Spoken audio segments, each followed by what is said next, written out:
গল্পটা 2080 সালের এক বুড়োর। বিছানায় শুয়ে শুয়ে বোরিং হয়ে গেছি।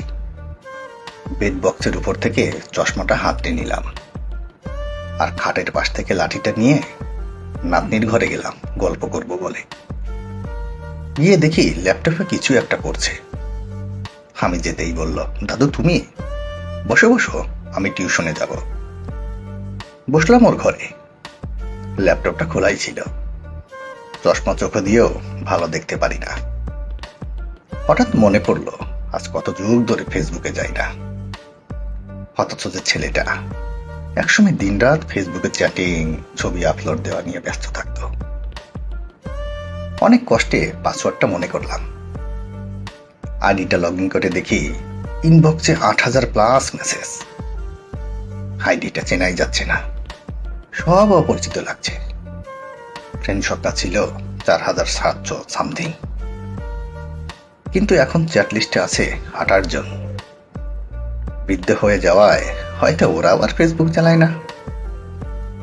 ইনবক্সে ঢুকতেই আমার ক্লোজ কয়েকটা ফ্রেন্ডের মেসেজ, বন্ধু শরীরটা ভালো নেই, বেশি দিন হয়তো বাঁচব না।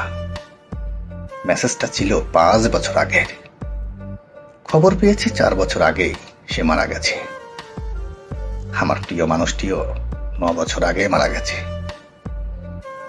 গ্রুপে ফ্রেন্ডের সাথে কত মজা আড্ডা সবই পড়ে আছে, ওদের অধিকাংশই মারা গেছে। এরপর চ্যাট লিস্টের একদম শেষে পেলাম তার মেসেজ। হ্যাঁ, আমার সেই পুরনো একতরফা ভালোবাসা। ওর কোনো খবরই জানি না। কত ভালোবাসতাম দুজন দুজনকে, কিন্তু ভাগ্যের পরিহাসে বিয়েটা হয়নি। আজ অনেকদিন পর তার কথা মনে পড়ছে। তার আইডিটাই ঢুকলাম। লাস্ট পোস্ট ছিল 16 বছর আগের, তার নাতনির সাথে ছবি। আরো একটু নিচে যেয়ে দেখলাম তার ফ্যামিলির ছবি। সে তার স্বামী, মেয়ে, ছেলে, নাতি নাতনি, খুব হ্যাপি ফ্যামিলি।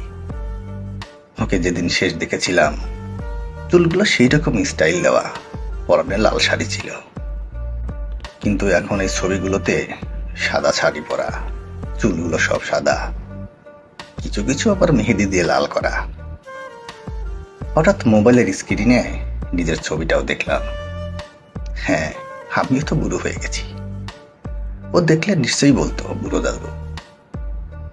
আচ্ছা, ও কি আজও বেঁচে আছে জানি না। ওর আইডিটা শেয়ার করা একটা পোস্ট পেলাম। একজন ওর আইডির স্ক্রিনশট দিয়ে লিখেছে,